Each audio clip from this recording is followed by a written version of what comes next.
இலங்கையின் முதற்தர சுற்றுலா தலம் ரீச்சாவின் மாபெரும் உணவு திருவிழா செப்டம்பர் மாதம் 5, 6 மற்றும் 7 தேதிகளில் இன்றைய டிக்கெட்டுகளை பெற்றுக் கொள்ளுங்கள்.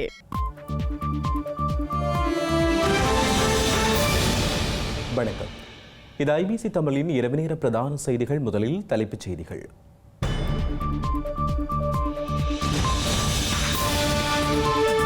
செம்மணியில் மேலும் 12 எலும்புக்கூட்டு தொகுதிகள் கண்டுபிடிப்பு. நீதி கோரி தொடரும் கையெழுத்து போராட்டம். ஓராண்டு பதவி பூர்த்தியை முன்னிட்டு ஜாழ் செல்லும் அனுர. குடிவரவு அலுவலகம் உட்பட பல திட்டங்களை திறக்க திட்டம். ஐக்கிய தேசிய கட்சியின் மாநாட்டிற்கு சஜித் தரப்பை அழைத்த ரணில். விசேட உரையாற்றவும் திட்டம். ஸ்ரீலங்கா பொது பாதுகாப்பு அமைச்சின் போலி நிழற்படம். விசாரணைகளை ஆரம்பித்துள்ள குற்றப்புலனாய்வு திணைக்களம். பொறுப்பை தட்டி கழிக்கும் மு.க. ஸ்டாலின். ஏமாற்று அரசியலில் முதலிடத்தில் இருப்பதாக சாடும் எடப்பாடி. குடியேறிகளுக்கு எதிராக வலுப்பெறும் போராட்டங்கள். ஆஸ்திரேலியாவிலும் பல்லாயிரக்கணக்கான மக்கள் பங்கேற்பு.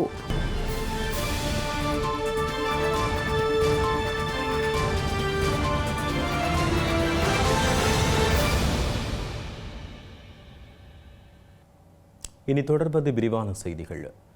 செம்மணி மனித புதைகுழியில் இருந்து இன்று ஞாயிற்றுக்கிழமை மதியம் வரையில் புதிதாக 10 எலும்புக்கூட்டு தொகுதிகள் முற்றிலும் அகழ்ந்தெடுக்கப்பட்டுள்ளன. அத்துடன் மேலும் 12 எலும்புக்கூடுகள் அடையாளம் காணப்பட்டுள்ளன. செம்மணி மனித புதைகுழியின் 2ஆம் கட்டத்தின் 3ஆம் பகுதி அகழ்வு பணிகள் இன்று ஞாயிற்றுக்கிழமை 7வது நாளாகவும் முன்னெடுக்கப்பட்டது. 2ஆம் கட்ட அகழ்வு பணிகளுக்காக நீதிமன்றம் 45 நாட்கள் அனுமதி வழங்கியுள்ள நிலையில் இன்று 39வது நாளாக அகழ்வு பணிகள் இடம்பெற்றுள்ளன.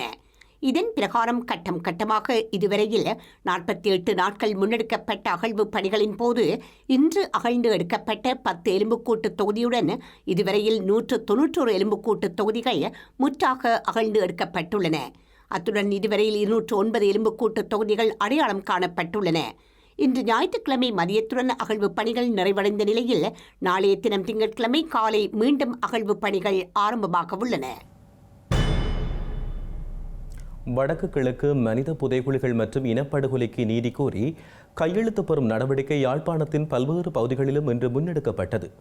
ஜனநாயக தமிழ் தேசிய கூட்டணியின் அங்கத்துவ கட்சிகளின் ஏற்பாட்டில் இந்த போராட்டங்கள் இடம்பெற்றுள்ளன.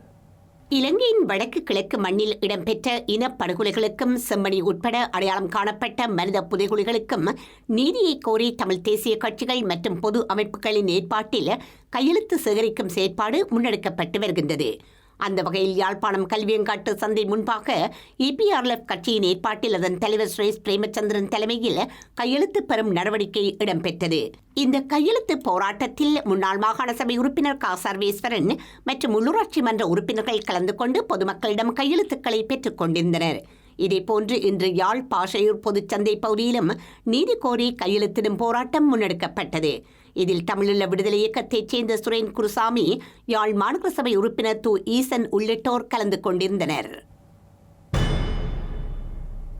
ஸ்ரீலங்கா ஜனாதிபதியாக பதவியேற்று ஓராண்டு பூர்த்தி அடைவதை முன்னிட்டு அனுரகுமார திசாநாயக்க வடக்கு மாகாணத்துக்கு விஜயம் செய்து பல்வேறு அபிவிருத்தி திட்டங்களை ஆரம்பிக்க உள்ளார். ஐநா மனித உரிமைகள் பேரவையின் அமர்வு நெருங்கும் நிலையில் யாழ் மாவட்ட செயலக வளாகத்தில் குடிவரவு மற்றும் குடியகல்வு திணைக்கள அலுவலகத்தை ஸ்ரீலங்கா ஜனாதிபதி அனுரகுமார திசாநாயக்க திறந்து வைக்க உள்ள நிலையில் அலுவலகத்தின் இறுதிக்கட்ட உட்கட்டமைப்பு பணிகள் மும்முரமாக மேற்கொள்ளப்பட்டு வருவதாக எமது பிராந்திய செய்தியாளர் தெரிவித்துள்ளார். ஸ்ரீலங்கா ஜனாதிபதியாக பதவியேற்று ஒரு வருட காலம் பூர்த்தியாவதை முன்னிட்டு முன்னெடுக்கப்படவுள்ள செயற்திட்டங்களின் ஆரம்ப நிகழ்வுகளை அனுரகுமார் திசாநாயக்க நாளை ஆரம்பித்து வைக்க உள்ளார். அந்த வகையில் நாளை திங்கட்கிழமை யாழ்ப்பாணம் செல்லும் ஜனாதிபதி காலை 8:30 அளவில் மயிலிட்டி துறைமுக அபிவிருத்தி பணிகளை ஆரம்பித்து வைக்க உள்ளார். தொடர்ந்து யாழ் மாவட்ட செயலக வளாகத்தில் புதிதாக ஆரம்பிக்கப்படவுள்ள குடிவரவு மற்றும் குடியகல்வு திணைக்களத்தின் யாழ் பிரதேச அலுவலகத்தை திறந்து வைப்பார் என தெரிவிக்கப்பட்டுள்ளது. அலுவலகத்தை திறந்து வைத்த பின்னர் யாழ் பொது நூலகத்தில் நடைபெறும் நிகழ்விலும் ஜனாதிபதி கலந்து கொள்ள உள்ளார். மதியம் 1:30 அளவில் மண்டைத்தீவு பகுதியில் நிர்மாணிப்பதற்கு முன்மொழியப்பட்டுள்ள சர்வதேச துடுப்பாட்ட மைதானத்தின் பணிகளை ஆரம்பித்து வைக்க உள்ளார். நாளை மறுதினம் செவ்வாய்க்கிழமை முல்லைத்தீவு வட்டுவாகல் பாலத்தின் புனரமைப்பு பணிகளையும் தென்னை முக்கோண வலய பணிகளையும் அனுரகுமார் திசாநாயக்க ஆரம்பித்து வைக்க உள்ளார். ஐக்கிய தேசிய கட்சியின் வருடாந்த மாநாட்டுக்கு எதிர்க்கட்சித் தலைவர்களை முன்னாள் ஜனாதிபதியும் ஐக்கிய தேசிய கட்சியின் தலைவருமான ரணில் விக்ரமசிங்க அழைத்துள்ளதாக முன்னணி ஆங்கில ஊடகம் ஒன்று செய்தி வெளியிட்டுள்ளது. கைது செய்யப்பட்டு விளக்கமறியலில் வைக்கப்பட்ட பின்னர் பிணையில் விடுவிக்கப்பட்டுள்ள ரணில் விக்ரமசிங்க தற்பொழுது கொழும்பு தேசிய வைத்தியசாலையில் இருந்து வீடு திரும்பியுள்ளார். எதிர்க்கட்சி ஒற்றுமைக்கான முதல் படியாக கட்சியிலிருந்து பிரிந்து ஐக்கிய மக்கள் சக்தியை உருவாக்கிய அனைத்து உறுப்பினர்களுக்கும் விதிக்கப்பட்ட தடை நீக்கப்படும் என ரணில் விக்ரமசிங்க குறிப்பிட்டுள்ளார். இதன் பின்னர் அவர்கள் மீண்டும் கட்சி உறுப்பினர் பதவியை பெற முடியும் என முன்னாள் ஜனாதிபதி குறிப்பிட்டுள்ளார். கடந்த வார இறுதியில் கைது செய்யப்பட்டு குறுகிய விளக்கமறியலின் பின்னர் விடுவிக்கப்பட்டதைத் தொடர்ந்து முதல் முறையாக ரணில் விக்ரமசிங்க இதனை கூறியுள்ளார். ஐக்கிய தேசிய கட்சியின் மாநாட்டில் விசேட அறிக்கையையும் ரணில் விக்ரமசிங்க வெளியிடுவார் என ஐக்கிய தேசிய கட்சி வட்டாரங்கள் தெரிவிக்கின்றன. ஏனைய எதிர்க்கட்சி உறுப்பினர்கள் கலந்து கொள்ளும் வகையில் மாநாட்டின் இடத்தை கட்சி தலைமையகமான ஸ்ரீகோத்தாவிலிருந்து நடுநிலையான இடமொன்றுக்கு மாற்றவும் ஐக்கிய தேசிய கட்சி முடிவு செய்துள்ளது. கடந்த 2020ஆம் ஆண்டில் ரணில் விக்ரமசிங்கவிற்கும் சஜித் பிரேமதாசவிற்கும் இடையிலான கருத்து வேறுபாடுகளின் பின்னர் ஐக்கிய மக்கள் சக்தி உருவாக்கப்பட்டது. எனினும் கடந்த சில நாட்களாக இருவருக்கும் இடையிலான உறவுகள் மேம்பட்டு வரும் நிலையில் ஐக்கிய மக்கள் சக்தியின் உறுப்பினர்கள் ஐக்கிய தேசிய கட்சியின் மாநாட்டுக்கு அழைக்கப்பட்டுள்ளனர். ரணில் விக்ரமசிங்க வைத்தியசாலையில் அனுமதிக்கப்பட்ட போது சஜித் பிரேமதாச உட்பட பல ஐக்கிய மக்கள் சக்தியின் உறுப்பினர்கள் அவரை சிறைச்சாலை வைத்தியசாலையிலும் தேசிய வைத்தியசாலையிலும் சென்று பார்வையிட்டிருந்தமை குறிப்பிடத்தக்கது. ஐக்கிய தேசிய கட்சியின் மாநாட்டில் கலந்து கொள்ள அழைப்பு வந்துள்ளதாகவும் சஜித் பிரேமதாசவும் ஏனைய கட்சி உறுப்பினர்களும் மாநாட்டில் கலந்து கொள்ள வாய்ப்புள்ளதாகவும் ஐக்கிய மக்கள் சக்தியின் பொதுச் செயலாளர் ரஞ்சித் மத்தும பண்டார கூறியுள்ளார். கடந்த காலங்களில் கருத்து வேறுபாடுகள் இருந்த போதிலும் இரு கட்சிகளும் இணைந்து பணியாற்றுவதற்கு எந்த தடையும் இல்லை எனவும் அவர் குறிப்பிட்டார். முன்னாள் ஜனாதிபதிகளான மஹிந்த ராஜபக்ச மற்றும் மைத்ரிபால சிறிசேன ஆகியோரும் இந்த மாநாட்டிற்கு அழைக்கப்பட்டுள்ளதாக தெரிவிக்கப்பட்டுள்ளது. ஸ்ரீலங்காவின் பொது பாதுகாப்பு மற்றும் நாடாளுமன்ற விவகார அமைச்சர் ஆனந்த விஜயபால மண்டியிடுவது போன்ற போலி நிழற்படங்கள் சமூக ஊடகங்களில் பரப்பப்படுவது குறித்து குற்றப்புலனாய்வு திணைக்களம் விசாரணைகளை ஆரம்பித்துள்ளது.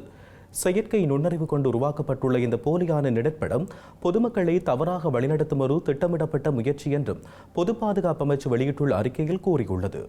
இலங்கையில் ஒழுங்கமைக்கப்பட்ட குற்றச்செயல்கள் தொடர்பாக இந்தோனேஷியாவில் தடுத்து வைக்கப்பட்டிருந்த கெகல் பத்ர பத்மே உள்ளிட்ட பலர் கைது செய்யப்பட்டதைத் தொடர்ந்து புனையப்பட்ட செய்தி அறிக்கைகளுடன் அமைச்சர் ஆனந்த விஜயபாலவின் நிழற்படம் பகிரப்படுவதாக பொது பாதுகாப்பு அமைச்சு குறிப்பிட்டுள்ளது. ஸ்ரீலங்கா காவல்துறை மற்றும் இந்தோனேஷிய அதிகாரிகளின் கூட்டு நடவடிக்கை மூலம் பாதாள உலக குழுவைச் சேர்ந்தவர்கள் கைது செய்யப்பட்டிருந்தனர். சந்தேக நபர்கள் நேற்று இலங்கைக்கு அழைத்து வரப்பட்ட நிலையில் இந்த நடவடிக்கையில் ஈடுபட்ட அதிகாரிகளை அங்கீகரிக்கும் வகையில் கட்டுநாயக்க சர்வதேச விமான நிலையத்தில் நிகழ்வொன்றும் நடைபெற்றது. பொது பாதுகாப்பு அமைச்சர் ஆனந்த விஜயபால மற்றும் காவல்துறை மாதிபர் பிரியந்த வீரசூரிய ஆகியோர் நிகழ்வில் கலந்து கொண்டு ஸ்ரீலங்கா மற்றும் இந்தோனேஷிய அதிகாரிகளுக்கு நினைவு சின்னங்கள் மற்றும் பரிசுகளை வழங்கினர். இந்த நிலையில் போலி நிழற்படத்தை உருவாக்கி பரப்பப்பட்டு வருகின்றமை குறித்து குற்ற புலனாய்வு திணைக்களம் விசாரணைகளை ஆரம்பித்துள்ளதை அமைச்சு உறுதிப்படுத்தியுள்ளது. இந்த நிழற்படத்தை உருவாக்கி வெளியிட்டதற்கு பொறுப்பான நபர்களுக்கு எதிராக சட்ட நடவடிக்கை எடுக்கப்படும் என எதிர்பார்க்கப்படுகின்றது. ஒழுங்கமைக்கப்பட்ட குற்றம் மற்றும் போதைப்பொருள் கட்டுப்பாடு சம்பந்தப்பட்ட முக்கியமான நடவடிக்கைகளின் போது அனைத்து ஊடக நிறுவனங்களும் சமூக ஊடக பயனர்களும் துல்லியமான மற்றும் சரிபார்க்கப்பட்ட தகவல்களை மட்டுமே வெளியிட வேண்டும் என பொது பாதுகாப்பு அமைச்சு வலியுறுத்தியது. இலங்கை கடற்பரப்புக்குள் எல்லை தாண்டி கடற்றொழிலில் ஈடுபட்ட இந்திய கடற்றொழிலாளர்களின் படகுகள் அரசுடைமையாக்கப்பட்டுள்ளதை அடுத்து அவற்றை துண்டுகளாக உடைத்து அச்சுவேலி கைத்தொழில்பேட்டைக்கு ஏற்றிச் செல்லும் நடவடிக்கைகள் முன்னெடுக்கப்பட்டுள்ளன. எல்லை தாண்டிய குற்றத்தில் ஈடுபட்ட 124 படகுகள் மயிலிட்டி துறைமுகத்தில் நீண்ட காலமாக வைக்கப்பட்டிருந்த நிலையில் அதனை அகற்றுவதற்கு நடவடிக்கை எடுக்கப்பட்டுள்ளது. மயிலிட்டி துறைமுகத்திற்கான படகுகளுக்கான வழக்குகள் நீதிமன்றத்தில் முன்னெடுக்கப்பட்டு வந்த நிலையில் அவற்றில் 7 படகுகளை இந்திய கடற்தொழிலாளர்களுக்கு திருப்பி வழங்கலாம் என நீதிமன்றம் உத்தரவிட்டது. இதனை அடுத்து படகுகளின் உரிமையாளர்கள் மயிலிட்டி துறைமுகத்திற்கு கடந்த 25ஆம் தேதி சென்று படகுகளை பார்வையிட்டனர். இவற்றில் 33 படகுகள் அரசுடைமையாக்கப்பட்டதை அடுத்து அவை துண்டுகளாக உடைக்கப்பட்டு அச்சுவேலி கைத்தொழில் பேட்டைக்கு ஏற்றும் நடவடிக்கைகள் முன்னெடுக்கப்பட்டுள்ளன. மீதமுள்ள படகுகள் தொடர்பான வழக்குகள் நீதிமன்றில் இடம்பெறும் நிலையில் நாளை குறித்த துறைமுகத்தில் ஜனாதிபதியினால் 3ஆம் கட்ட வேலைகள் ஆரம்பிப்பதற்கான அடிக்கல் நாட்டப்படவுள்ளது.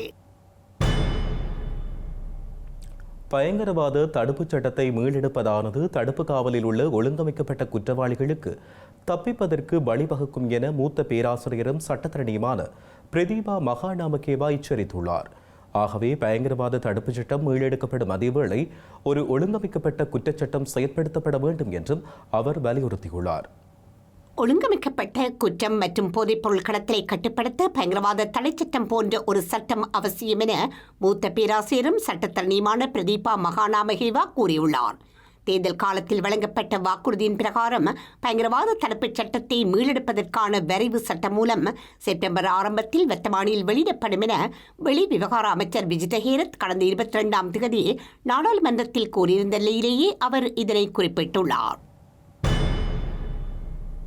புத்தளம் வெண்ணப்புவ காவல்துறை நிலையத்துக்கு அருகில் இன்று இடம்பெற்ற துப்பாக்கிச் சூட்டில் ஒருவர் கொல்லப்பட்டதுடன் மற்றொருவர் காயமடைந்துள்ளார். இந்த தாக்குதல் தொடர்பாக சந்தேக நபர் ஒருவர் கைது செய்யப்பட்டுள்ளதாக ஸ்ரீலங்கா காவல்துறை தெரிவித்துள்ளது. வெண்ணப்புவ வீதியில் வைத்து முற்பகல் 10:30 அளவில் மகளுந்து ஒன்று உந்துருளியுடன் மோதியுள்ளது. இதனையடுத்து மகளுந்தில் வந்த சந்தேக நபர் உந்துருளியில் வந்தவர்களை கூர்மையான ஆயுதங்களால் தாக்கி பின்னர் அவர்கள் மீது துப்பாக்கிச் சூடு நடத்தியுள்ளனர். துப்பாக்கிச் சூட்டில் காயமடைந்த ஒருவர் சம்பவ இடத்திலேயே உயிரிழந்ததுடன் மற்றொருவர் காயங்களுடன் உயிர் தப்பியுள்ளார். உயர் நீதிமன்றத்தில் நடைபெற்று வரும் வழக்கு தொடர்பாக மாதாந்த அடிப்படையில் காவல் நிலையத்தில் முன்னிலையாகி கையெழுத்திட்ட பின்னர் வெண்ணப்புவ காவல் நிலையத்திலிருந்து திரும்பிக் கொண்டிருந்தவரை உயிரிழந்துள்ளார். ரிவால்வர் வகை துப்பாக்கியை பயன்படுத்தி இந்த துப்பாக்கிச் சூட்டை நடத்தியுள்ளதாக காவல்துறையினர் கூறியுள்ளனர். உயிரிழந்த நபருக்கு எதிராக தாக்கல் செய்யப்பட்ட வழக்கு தொடர்பான நீதிமன்ற தீர்ப்பு எதிர்வரும் செப்டம்பர் மாதம் 9ஆம் தேதி வழங்கப்படும் என காவல்துறை தெரிவித்துள்ளது. இந்த துப்பாக்கிச் சூட்டு சம்பவம் தொடர்பாக விசாரணைகளை மேற்கொண்டு வரும் வெண்ணப்புவ காவல்துறையினர் சந்தேக நபர் ஒருவரை கைது செய்துள்ளனர். அத்துடன் இந்த கொலைக்கு பயன்படுத்தப்பட்ட துப்பாக்கி மற்றும் மகளுந்து ஆகியவற்றையும் மீட்டுள்ளதாக வெண்ணப்புவ காவல்துறையினர் கூறியுள்ளனர்.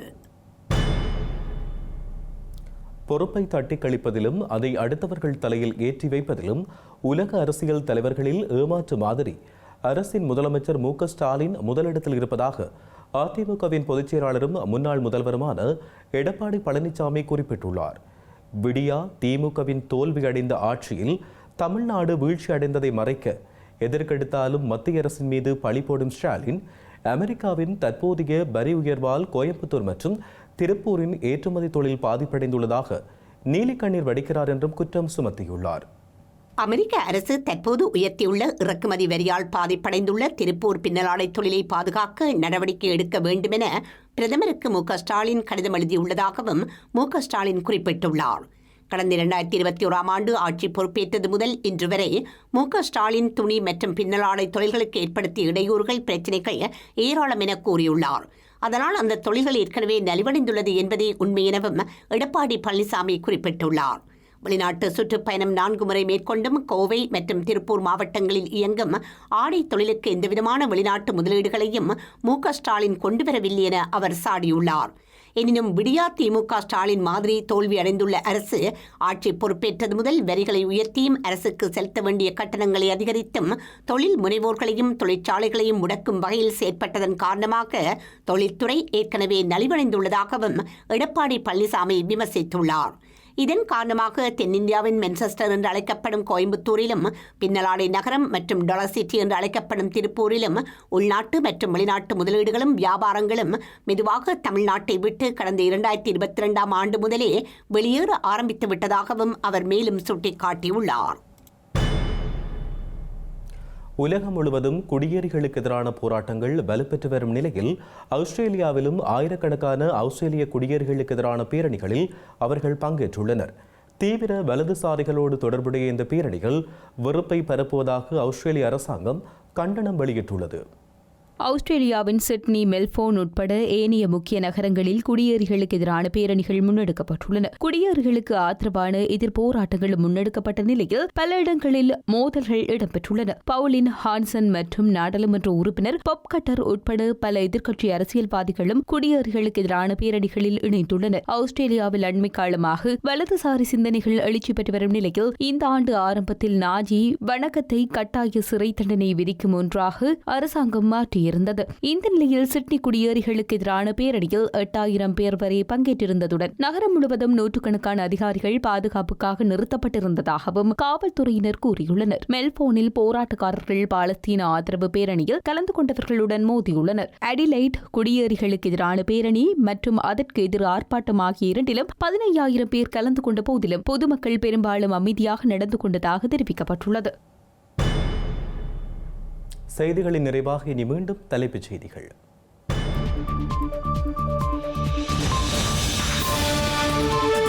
செம்மணியில் மேலும் 12 எலும்புக்கூட்டு தொகுதிகள் கண்டுபிடிப்பு. நீதி கோரி தொடரும் கையெழுத்து போராட்டம். ஓராண்டு பதவி பூர்த்தியை முன்னிட்டு ஜாழ் செல்லும் அனுர. குடிவரவு அலுவலகம் உட்பட பல திட்டங்களை திறக்க திட்டம்.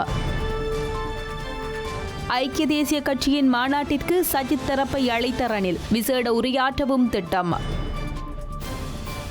ஸ்ரீலங்கா பொது பாதுகாப்பு அமைச்சின் போலி நிழற்படம். விசாரணைகளை ஆரம்பித்துள்ள குற்றப்புலனாய்வு திணைக்களம். பொறுப்பை தட்டி கழிக்கும் மு.க. ஸ்டாலின். ஏமாற்று அரசியலில் முதலிடத்தில் இருப்பதாக சாடும் எடப்பாடி. குடியேறிகளுக்கு எதிராக வலுப்பெறும் போராட்டங்கள். ஆஸ்திரேலியாவிலும் பல்லாயிரக்கணக்கான மக்கள் பங்கேற்பு.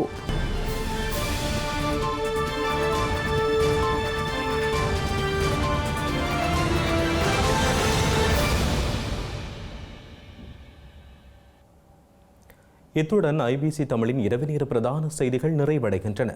உடனுக்குடன் நீங்கள் செய்திகளை அறிந்து கொள்ள ibctamil.com என்கின்ற எமது இணையதளத்தை பார்வையிடுங்கள். வணக்கம்.